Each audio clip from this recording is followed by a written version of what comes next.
ខ្ញុំបាទសូមគោរពជំរាបសួរដល់ពុកម៉ែបងប្អូនលោកជាលោកតានិងប្រិយមិត្តទាំងអស់ថ្ងៃនេះផងដែរខ្ញុំបាទមានអត្ថបទព័ត៌មានមួយដែលមានចំណងជើងថាក្រោយឆ្លងកាត់ព្យុះភ្លៀងផ្ទួនពេលនេះកែវសុបញ្ញាតាំងជំហររឹងមាំឡើងវិញប្រកាសទទួលការងារសិល្បៈធម្មតាបន្ទាប់ពីផ្អាកមួយរយៈមហាជនអ្នកគាំទ្រដែលតាមដានពីជីវិតឯកជនរបស់តារាចម្រៀងស្រីកែវសុបញ្ញាបានជ្រាបហើយថាជិត1ឆ្នាំដែលនាងបានផ្អាកពីការងារសិល្បៈទៅសាងជីវិតគ្រួសារប៉ុន្តែមួយរយៈក្រោយនេះនាងបានជួបបញ្ហាផ្ទួនក្នុងជីវិតគ្រួសារដែលមានទាំងការបាត់បង់និងក្តីកង្វល់ពេញទ្រូង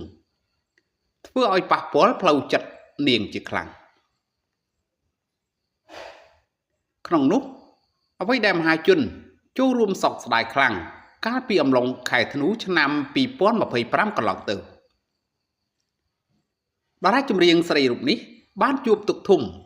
បាត់បង់កូនស្រីជាទីស្រឡាញ់ដែលទើបសម្រាលបានជាង4ខែ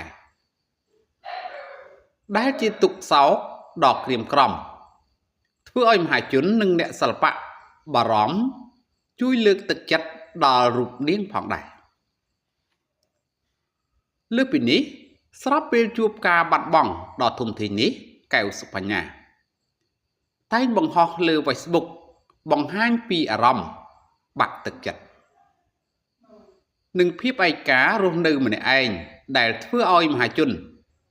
បារម្ភថាចំណងជីវិតគូរបស់នាងមានភាពរកាំរកូសដោយឡែកក្រោយជួបនឹងបញ្ហាផ្ទួនមកដល់ពេលថ្មីនេះកែវសុបញ្ញាក៏បានបង្ហាញពីភាពរឹងមាំថែសម្រស់និងសុខភាពផ្លូវចិត្តឡើងវិញ